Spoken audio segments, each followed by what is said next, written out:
What's going on, everybody? We are back and we're excited because we're talking about, boom, this book right here, George Clason's The Richest Man in Babylon. And if you remember last time, we got into some really great conversations surrounding around the different laws, the different principles, the different things that are great steps to take and to be aware of and to take control of your money and your finances and just so much more. There was a lot of applications. I want to welcome Mr. Ian Stermer to the show, as well as the amazing Lauren Cobb for joining us in these conversations. And by the way, if you want to join in on these conversations, send an email to team@mychampionscircle.com. Any inquiries will allow us to literally dig deep into your life, stalk you from a distance, and make sure you're someone who we want on our show. But we want anyone who's excited to talk about the books that we're talking about and to get into it, because there's so much more that we could learn and grow from these. Now, this show is available on YouTube and any podcast channel out there. We officially launched the podcast version of this, so we're excited to get these out to the world, to the universe, and so much more. So check out our website by going to mychampionscircle.com and learning more. But I want to pass the mic over to my fellow co-creators in this conversation, guys. We're talking about the Richest Man in Babylon, and boy, are we learning some great lessons. It's a short read. And not only if you're reading, but if you're listening to an Audible, and if you listen to Audible like I do, and everything's on 2x mode, it really is just like an hour long. It's not that long, but you really do get so many golden nuggets out of it. And I'm excited to dive into that with you guys. Yeah. You said something great at the beginning. You said we're learning about the laws. And I think that's a great thing to remind us that money follows laws. It's not some weird esoteric mumbo jumbo out there that we don't know what's going on, or there's really solid concrete laws you can follow, because in the end, money is math. It's numbers, and there's ways to follow those numbers. And The Richest Man in Babylon puts those numbers into a fairly accessible storyline of 3,000 years ago in Babylon, which we're all very familiar with. But he does make it pretty simple to follow that. Absolutely.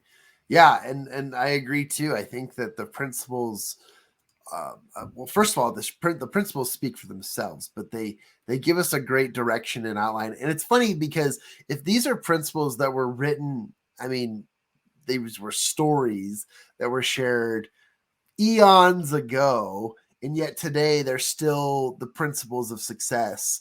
I think that this would be something that we would all want to literally take a pen and start writing down to the paper. What are the differences, the tweaks, and the things that you can make in your own life so that you're making better financial decisions? I think that that's just very, very powerful. And principles are principles. I mean, they never go away. The golden rule, right? Treat others as you want to be treated, if that's what the golden rule is. I know that I've talked to so many people who've changed it to the platinum rule and whatever, but whatever that is, it's a principle that has never gone away because it stands. And some people might say, oh, these are cliches. Well, numbers are numbers. You can't argue math. Math just tells you the answer. So I'm excited you said that, Ian, too, but I'm excited to dive into this. That's exactly what I was going to say, John. Principle is principle. It doesn't change. Just because our circumstances change doesn't mean the principles change. It'll always be there. Amen. Amen to that. Well, I'm excited, guys. I'm going to bring up a thing here, but let's jump into the conversation today and start talking more about what it is that we want to. I mean, again, it is a smaller book for us to discuss, so we're pulling out concepts, but I think there's some golden nuggets of knowledge. Get it? Golden nuggets of knowledge that we want to drop today and kind of dive into. Well, I wanted to start out with something as you're pulling that up, John. We're talking about money, and I want to bring up the idea, what is money? Now, we probably all heard that line from the Bible, money is the root of all evil. And that's actually not the correct quote. The actual quote is, the love of money is the root of all evil. And when we're talking about money here, rather than just talking about dollars and cents, and I know we just went through the whole math thing, I want to bring up another perspective on this. Money is freedom. All money does is allow you to have choices. If you have $2 and you walk into Walmart, you have a limited number of options that you can buy with that $2. If you have $200 and you walk into Walmart, you have a wider option of things that you can buy. Having money or loving money for the sake of money is evil. Okay, sorry, I'm going to make a judgment call there. If you just want money, you just want to see the zeros in the bank account, that's all you care about, you want more than the other guy, now you're in the evil side of things. But if you're saying, if I can make more money, then I can choose a better place to raise my children. I can give my children a better education. I can protect myself health-wise through eating better foods.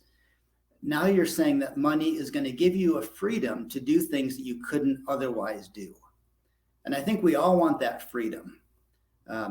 So as we get into this book, let's see how we can increase our money, but increase our freedom, increase our opportunity to choose things.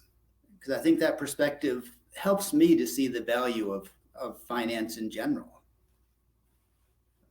Yeah, I completely agree. And still working on the back end here. I'll get that list up, but we can start without it. But I agree with you. And I think perspective, again, is a very, very powerful principle in all this. When you have a different belief system than what the world would make you feel, or what the natural person would absolutely feel as knee-jerk, fight or flight reaction to certain things, there is a level of consistency that can be developed through the principles that create a wellness, and I'm excited to jump into it. So, okay.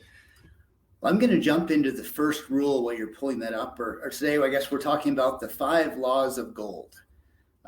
And the story in this book is that Arkad, the richest man in Babylon, goes against tradition. Normally, they leave their treasure and their money to their eldest son. But instead, he sends his son on a journey for 10 years with a bag of gold and a tablet with these 5 laws of gold on that tablet. And he lets his son see how he does. He says, if you come back successful, you'll gain all that I had. If you come back a failure, you failed, you're on your own, good luck to you. I'm paraphrasing a little bit here. And Arkad's son, who I apologize, I did not pull up his name.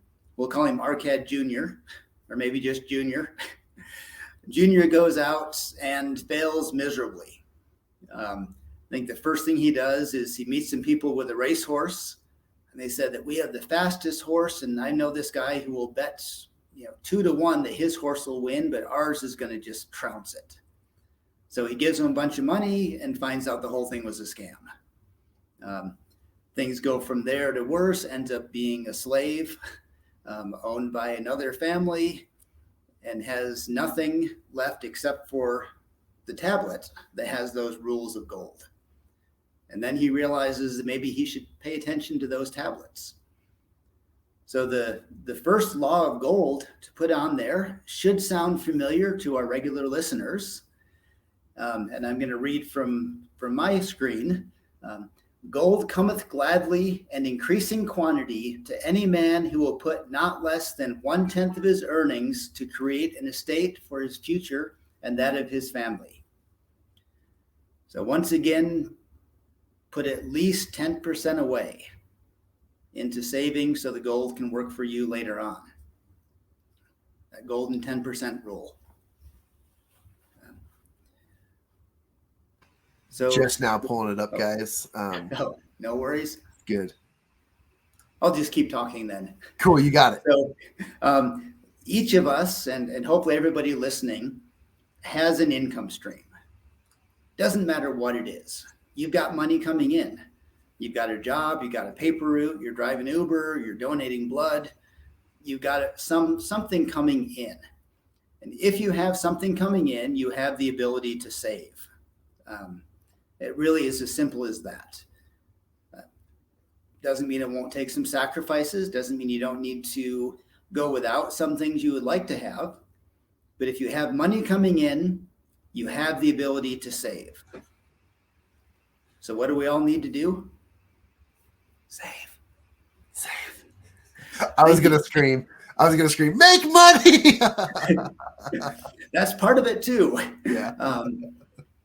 But one of the things about these rules of gold is it doesn't matter what the number is. The principle is still there. Whether it's a little or a lot, you can still follow the same principle and still earn. We talked briefly about savings accounts now. You can find ones that are 3 or 4% interest rate. Whether I put $10 in it or $10 million, I'm still going to get that 3 or 4% interest rate. I still have the same ability to earn no matter how much I start out with. So don't be frustrated and say, I don't earn enough to save. I can never get wealthy because I don't make enough money. If you have an income stream, you can start saving 10% and start to get that working for you. I absolutely love that. And before we move on to the next principle, I just wanted to share, by the way, I look what I whipped out in just a few minutes here, guys. Check that out. The 5 laws of gold for those who have disobeyed. I guess I threw that one in there too from the article, but God loves those who save 10%. I just want to share something before we really get into this is that, there's the term cash flow, right? And cash flow is literally like a stream of water. Okay. And I know there's an old parable, an old story about, and I don't know where I'm pulling it from. It's just my childhood. So I have no reference to what this parable is. So if it sounds like I'm making it up, it really is me kind of recalling this old parable. But there's an old parable about the stream. And these natives would approach the stream, and the natives can be animals. It could be farmers. It could be anybody. It could be anyone from the local area. But the natives approach the stream every year to drink of the water, to pitch, to fill their pails, and to provide and use it for what it's worth. And as long as the river is flowing, they can continue to thrive, and that's their source of life, their source of water. But at some point, when that when that flow or that stream of water doesn't continue to flow, meaning the river is dried up, the glaciers have melted, or something has happened to where there is no flowing water, those people or the natives, they have a hard time adjusting because they don't really necessarily know what the solution is. And so in order to continue to keep a growing, a flowing stream of anything, there needs to be consistency. There needs to be commitment. There needs to be something that doesn't obstruct it. Maybe there was a landslide that covered the stream and caused it to dam up so it wouldn't flow. But whatever it is, you have to have that constant flow. And you mentioned, we talk about saving at least 10%, because I believe that what goes in and goes out, there still needs to be room for at least 10% or more. And, those individuals, rather than just living off of the stream, this is the end of the parable, rather than just living off of the stream day by day, they should have, in the anticipation that maybe a landslide, a natural disaster, or the river would dry up, they should have been saving at least some of their water for times like this. So imagine them arriving and the stream is dried up, to think, wow, where do we get our next source of water? We are probably going to die. And so, not that you don't save money is going to cause you to die, but in a very drastic way, it could. Like, you never know. It could cause a lot of turmoil in your life. And so saving is a very, very powerful principle. That's what I wanted to hit. And if anyone wants to look up that parable, just go to the parables of John, and you'll find a long list of made up stories that really, really tie into what he's trying to prove as of his point. That was a New Testament one or Old Testament? Modern day Testament. Yeah. It reminds me of what Ian shared last week about if you take $10, was it $10 a day or $10 a month? And you save it for 10 years, Do you remember, Ian? I think it was $10 a month. Yeah, I think $10 a month comes up to $120 a year, $1,200 in 10 years. Yeah. I think. It really can be as simple as that, right? Like, I think sometimes we make it so hard. And I know I've done it. I'm guilty of it. Like, oh, that's a big chunk of money to put away. But it serves you better, right? And the discipline kind of falls over into other areas of your life as well. Yeah. If you save 10% of your income every month, after 10 months, you will have 1 month's worth of income in savings. At the end of a year, you've got 120% of 1 month's income that's saved. We said, what could you do with an extra month's income added to your budget?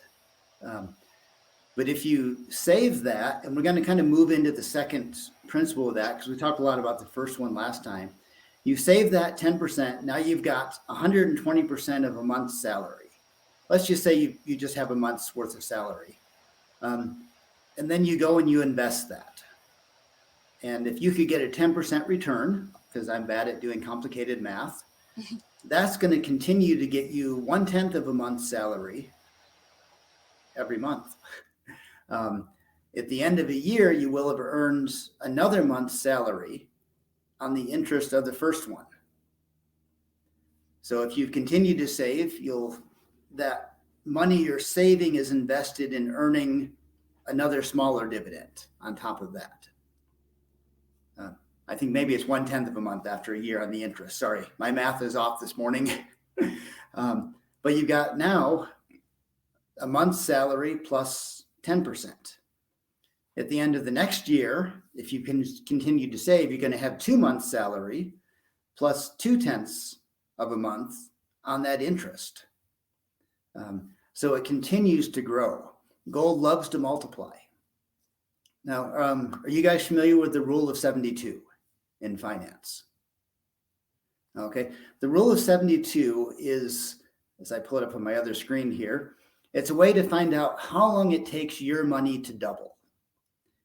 And what you do is you take the number 72 and you divide it by the interest rate that you're getting.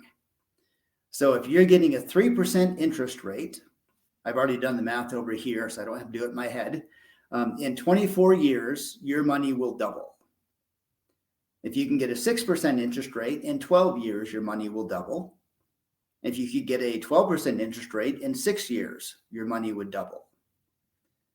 So this takes time, but again, these are laws and principles that are true. No matter how much money you start with, if you divide the interest rate or divide 72 by the interest rate, that tells you the number of years to double your money. And the first double may not seem as much, but the 5th or 6th double turned out to be quite a bit of money. My science teacher in high school shared an example, and I haven't tried this myself, so if my math is off, forgive me. If you take a piece of paper and tear it in half and put it on top of itself and tear it again and keep folding it over and tearing it so it doubles every time, he told me 50 tears would be a distance from here to the sun. Now, the 49th tear is a difficult one. Takes a little bit of muscle power. But doubling something becomes huge increases down the road. So even a small amount, when we get to later in life, and retirement is a big thing that I work with now, when you get to retirement, you need that money. You no longer have an income stream. All you have is the gold that you've accumulated so far working for you. So you need to have that doubling started early to get that money coming in. And gold will always double at the same rates, depending on that interest rate. It's going to be the same for everyone. So, that was my pause for you. Is John frozen? I think he is. It is kind of chilly out, so yeah. He's got a nice smile in the freeze, though. Yeah. I'm here, yes. A little internet issue there. Can I jump in add to what you said? Please, yes. I was thinking about what you said too, and I'm still stuck on my parable, trying to improve the parable a little bit. I'm just kidding, but talking about this, because if you're in a position where you don't save, right, then when you do save money, whether it's 1% or 10% or more, it's as if when you get that paycheck, okay, most people on an average get a paycheck twice a month. When you get that paycheck and you set some aside, already you're improving and increasing what you're earning by setting something aside, because you would already instinctively spend that. It would be inflow and outflow.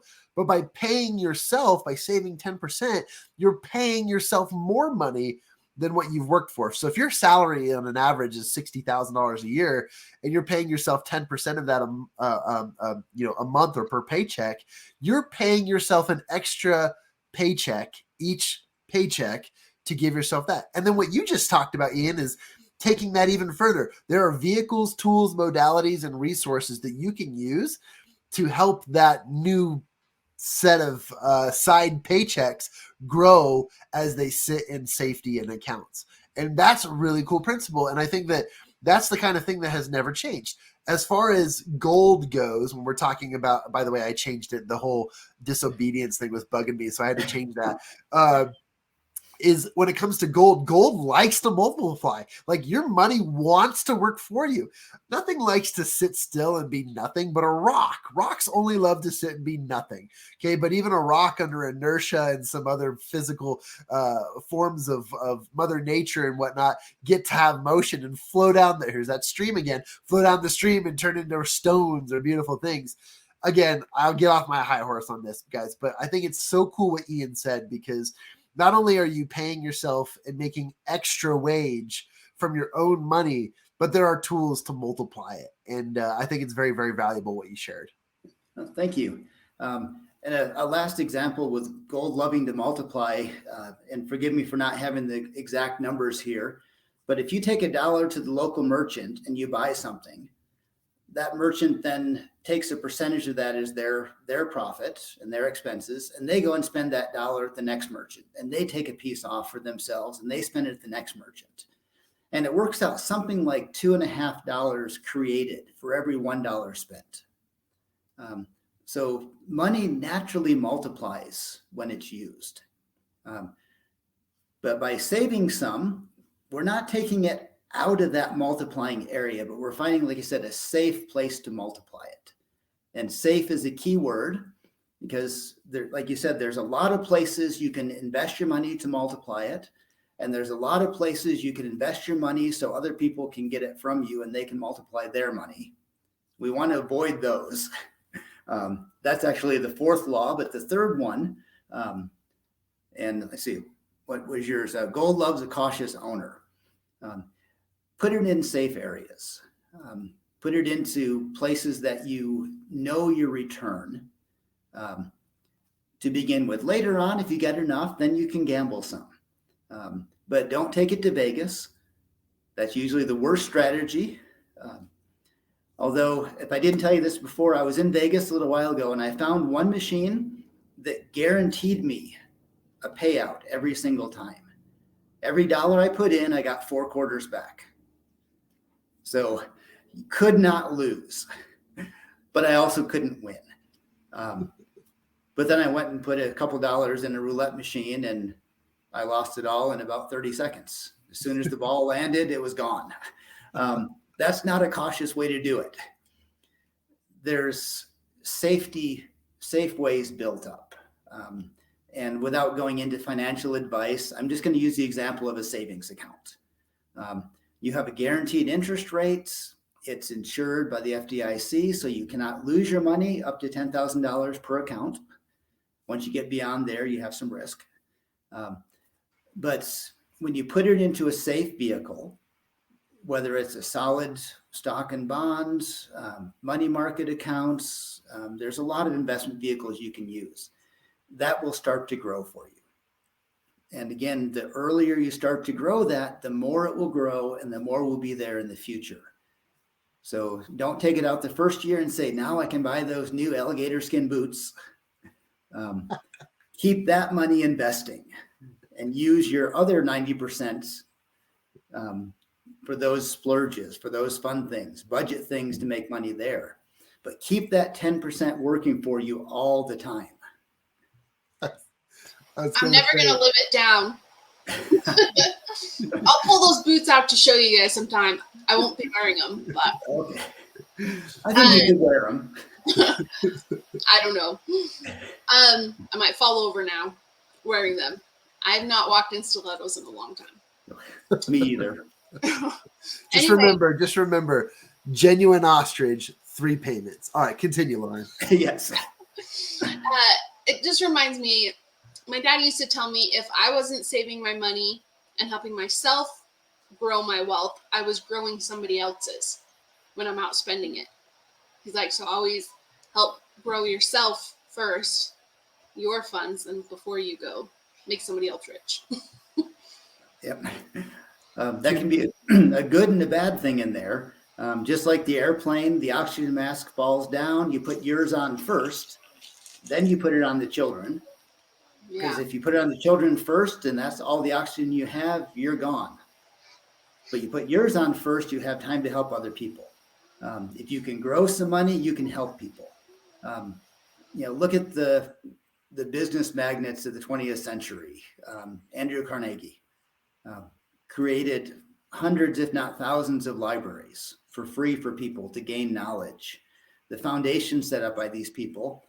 If they didn't have money, they couldn't do the good things they do. Not saying they don't do bad things, but it also allows good things to happen. And also, if you're investing it in the wrong places, you're going to give bad people the money to invest with. Look at Enron or the crypto one that just crashed big time. And we'll get into crypto in a second too. Yeah. I want to share something too, because it's interesting you brought up crypto. I won't get there quite yet. I'll let you lead into that because, again, just 2 examples. Number one is the American dollar is based off of a value system of inherited gold from many nations, right? And so gold has value. But I want to jump into this, and I want to give this number 3 some life. And by that, I mean, gold loves a cautious owner. Well, let's play on this idea that gold has a personality. Gold has a heartbeat. If I gave you my gold and said, hey, would you watch this for a little while? And you knew that this gold had a heartbeat, you'd probably want to feed it. You'd probably want to keep it, happy. You wouldn't want it to cry. You wouldn't want it to just store it in a shoebox somewhere, right? You want this gold to live and thrive, if it is as if it were my child, right? It's like babysitting or something.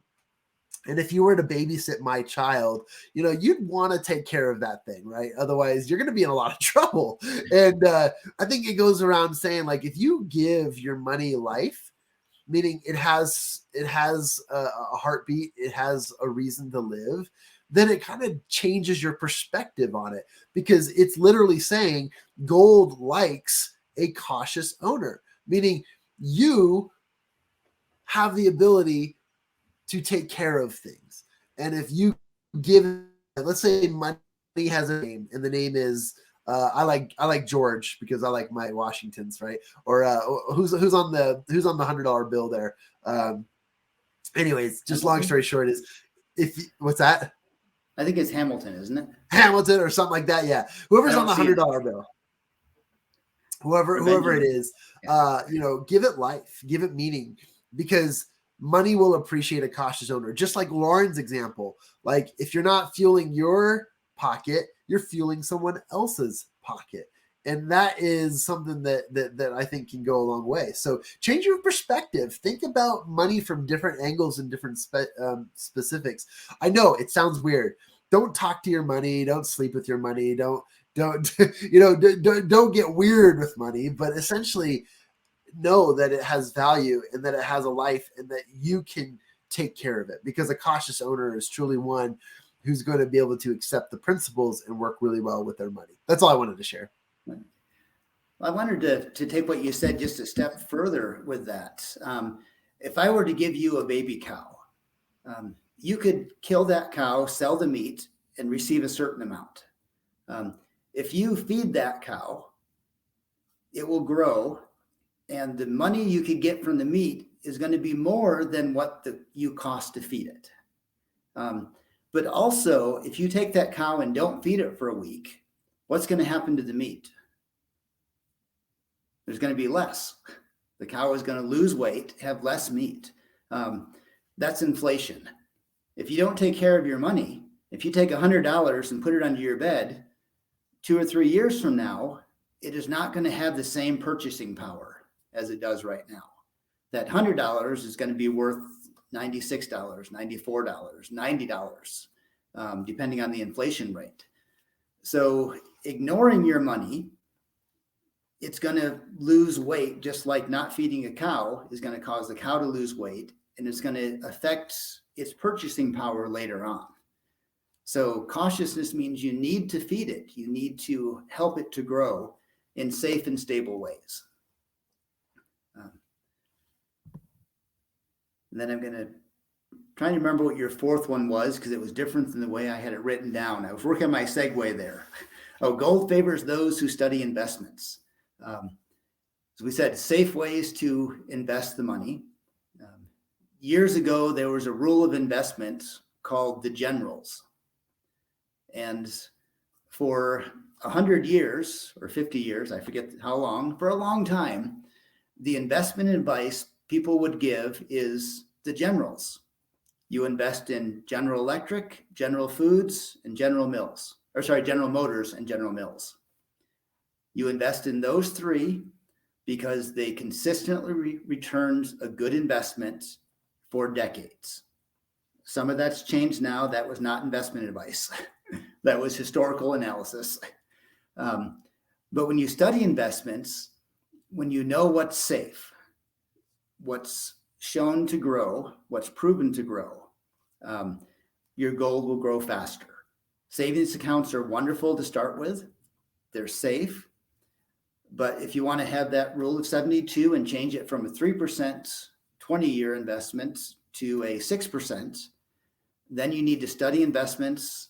And the best way to do that is to find a good investment person to work with you, because they know what they're doing. And I don't know, I won't speak for all of us, but I'm not going to tell people what stocks to invest in. Right.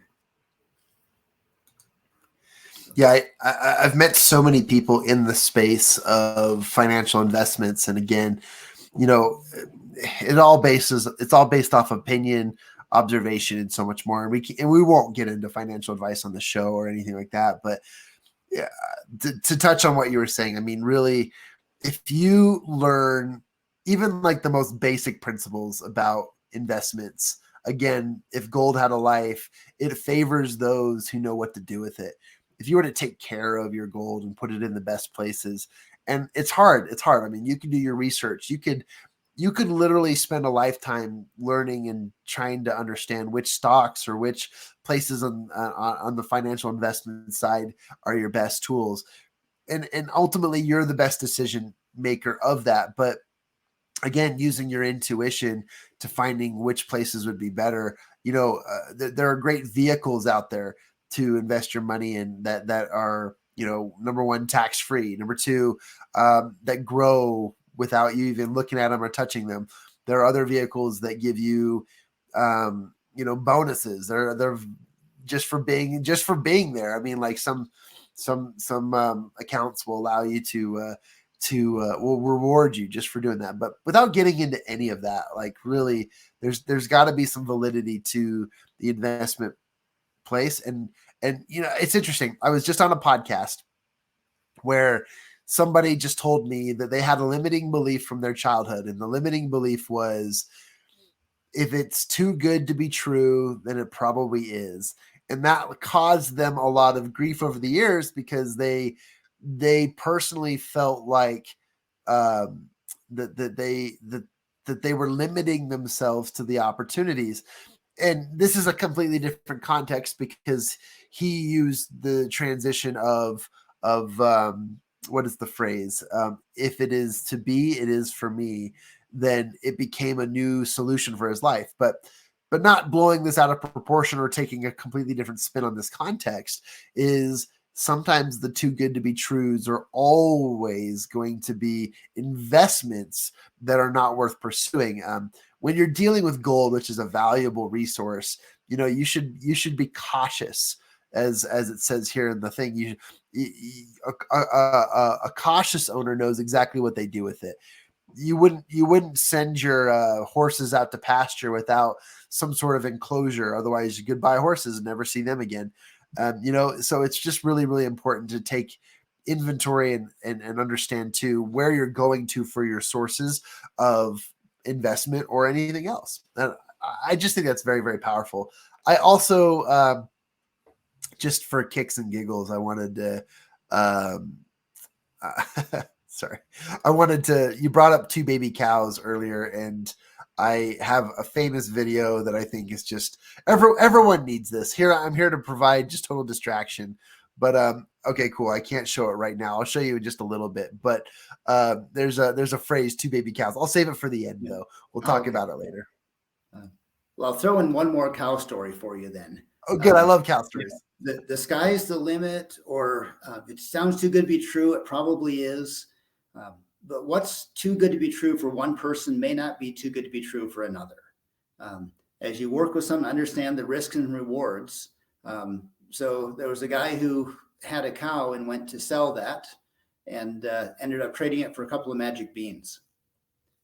And his mother got so upset, she threw the beans out the window because he foolishly traded away their cow. And it made a huge beanstalk.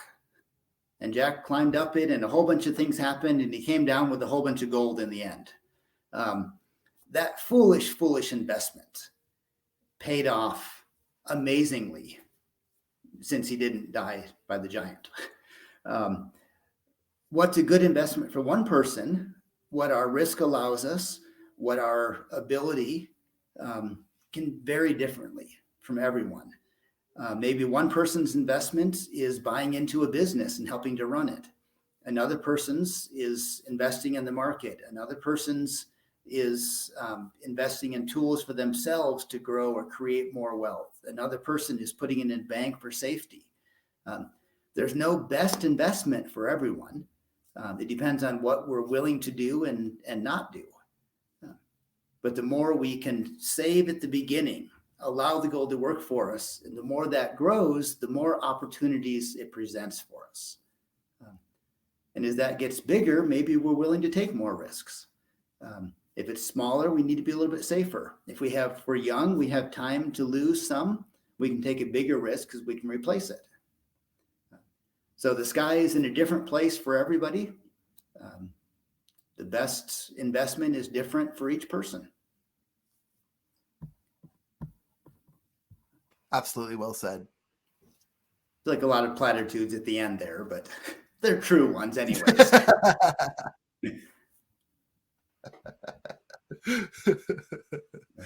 Oh, I think we can jump into our last point here. Hate to take the reins from it.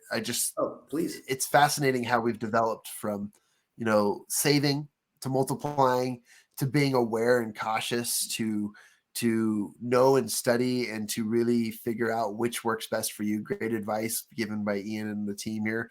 But number 5 is gold and get, I don't know if this is what it says on your end, but gold and get rich quick schemes don't mix with any one of these original principles.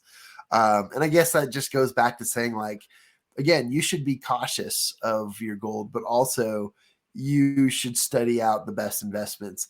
If it's too good to be true, it probably is. But at the same time too, like, do your research, understand what's going on, and anything that's like a man, you could be driving a Lamborghini by next Thursday type deal. There should be little red flags in your brain that says, how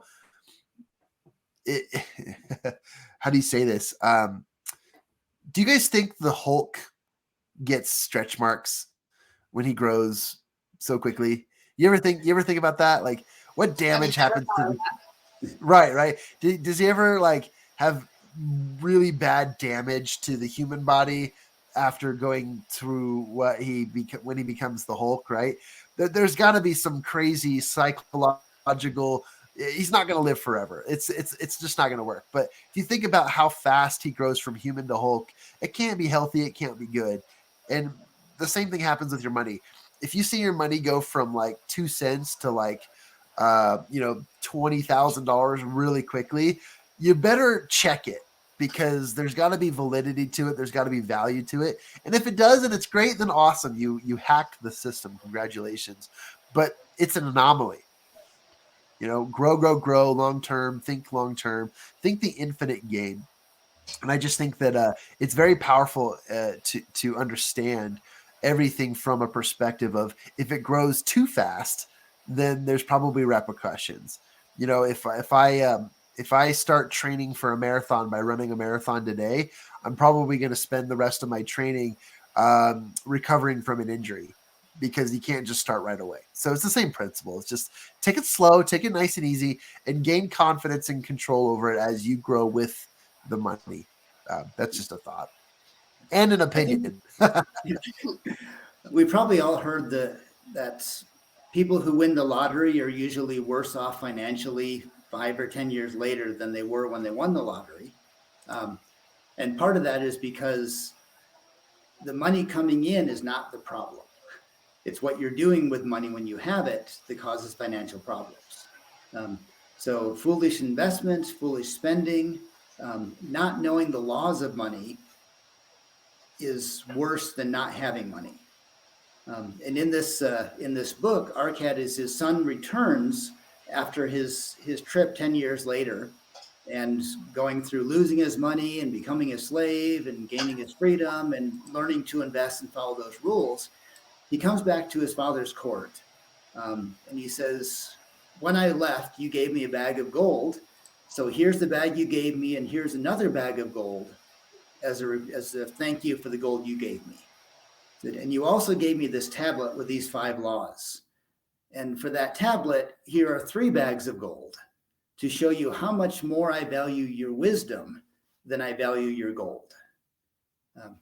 So he mentioned that in there, most people, if you ask them, would you rather have $1,000 or knowledge on how to handle money? Most people will say, give me the $1,000, I'll work it out myself. And then they end up with nothing.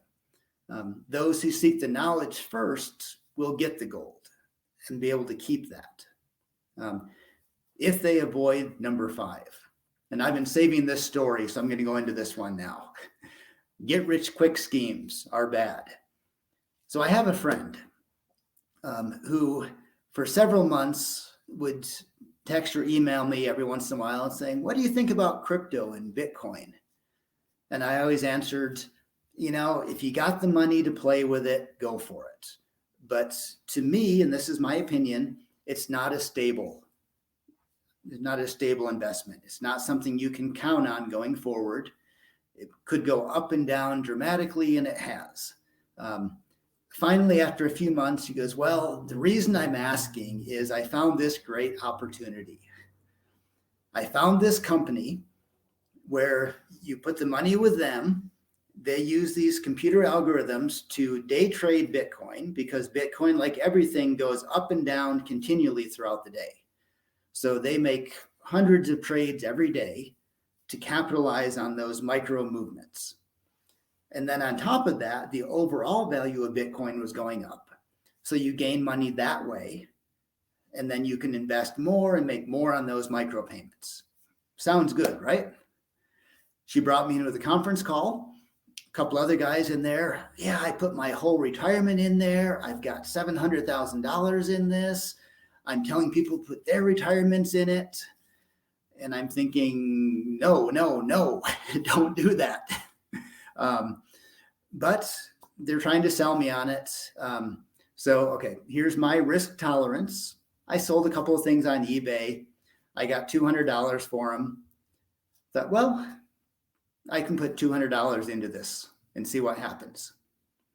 So I put the money in it and watched it. It actually grew pretty good for a couple of weeks. Less than a month after I did this, my friend calls me up. He says, I don't know how to tell you this, but the owner of the company just disappeared. We can't find him. I said, okay. I said, I put $200 in it that I got off of eBay from stuff in my garage. Don't worry about me. I never asked her how much she put in, but I know some of her friends were in the hundreds of thousands. They did eventually find the guy in Brazil. They never found the key or the Bitcoin wallet that everything was put in, which was several $1 million worth. Another warning sign, it was based in South Africa, which you should not invest in as well. South African government was auctioning off the computers and chairs from the office to pay back the investors. Get rich quick schemes don't work. If you have a few extra dollars, like I did in that case, and you want to put it in it, you want to go to Vegas and put it on a table, and you're willing to lose everything you put in there, that's up to you.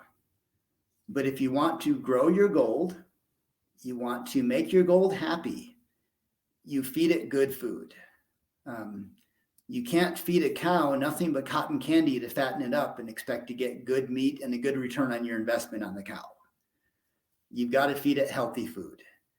Same thing with your investments. You can't hope to hyperinflate them with some special trick that nobody else knows except for your plumber who passed on the information to you. Talk to your plumber about your plumbing. If he tells you there's a new company making water heaters and they're revolutionary, you might want to listen to him. If he tells you that there's a new crop growing in New Guinea that's going to solve the world food crisis, you might want to stop and think about that one. Trust the experts who know what they're talking about. If it sounds too good to be true, it probably is. And a last point with that, the last 10 years have not been a normal investment time. So I talk to people say, oh, my broker is getting me a great investment for the last 10 years. I said, well, he better have.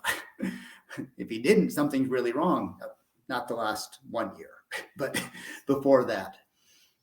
So when we're thinking about, 10, 15, 20% returns in the stock market all the time, great. That's perfect.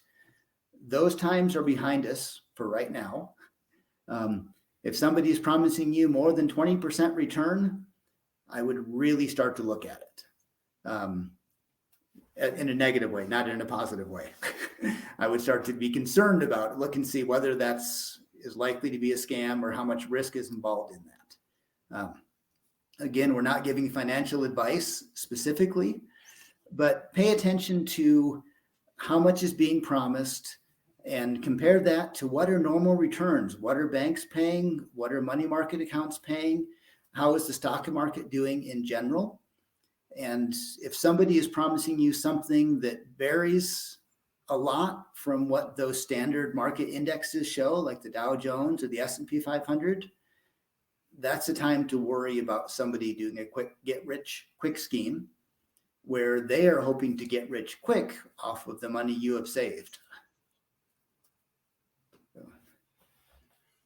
I think that's a great again lesson and story and tutorial, because I think a lot of people have heard about the phrase "get rich quick" and they sort of associate that with other forms of sales and investment. But it's a great example that you share, Ian, and also just a great reminder and a little bit of education, right? That gives us some better backing, some more context and so forth. I think it's very, very powerful that we just stay aware of that stuff, right? And in great sound, just opinionated advice, right? Like if it's off the beaten track from what normal or what usual and typical investments are involved in, then be careful, beware, and have those red lights in the eyes show up, because you definitely need to be cautious. I just think it's powerful. I apologize, I cut you off, Warren. Go ahead.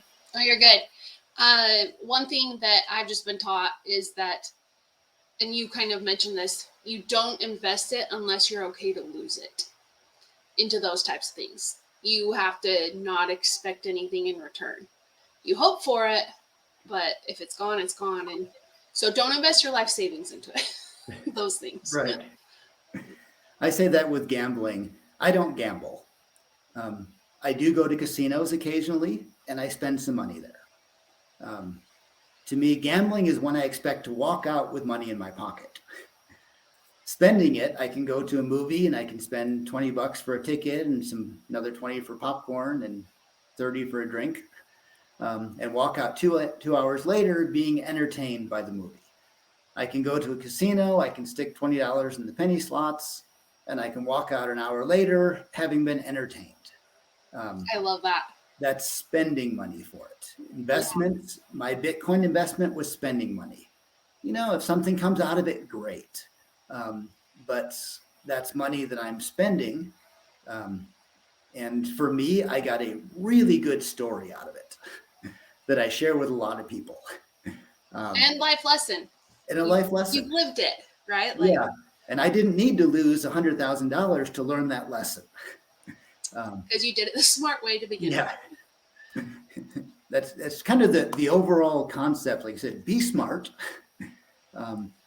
Don't get so caught up with the love of something that you want, that you're willing to do something foolish. There was a movie that came out many years ago, Indecent Proposal. I started to watch that. If you don't know, the premise is a couple is really in financial trouble, so they decide to go to Vegas to gamble to get out of financial trouble. So they're pretty smart people to begin with. And actually at that point, the entire movie was ridiculous to me, and nothing else made sense, because how dumb do you have to be to take your last $10 to Vegas to hope that you're going to get out of financial trouble? Whatever happens to you, not to be heartless and cruel, you kind of deserve it if you think that's the way to solve your problems. I think it was, it's interesting you said that. Yeah, Vegas is not a good place to take your last $10. I can't remember, so please correct me if you know the true quote, but I think it's either Warren Buffett or Bill Gates. I can't remember. I'm going to go with Warren Buffett. If Warren Buffett was down to his last dollar, what would he do with it? And he said that I would invest in media. And obviously this is things have changed over the last decade, especially over the last 3 or 4 years. But as far as like what to use your money for and what to create and invest in, from the perspective of Jon Kovach, I would always say invest in yourself first and then get wise and work on things that will help you grow.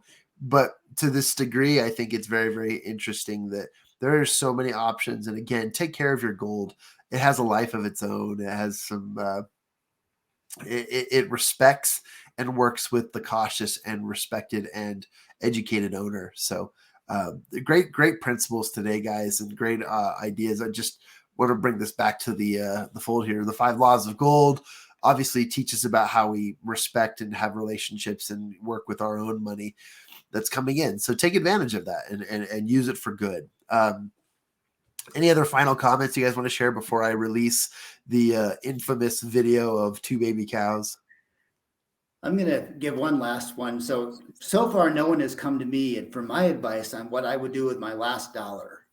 But I think at this point, I would say with that last dollar, go to Goodwill and buy a copy of The Richest Man in Babylon and start studying that. I love that. I love that subtle plug because for sure we knowledge is key and knowledge is going to grow anything. Anything from you, Lauren? I just want to see this cow video. I built it up, right? Well, okay. Yeah.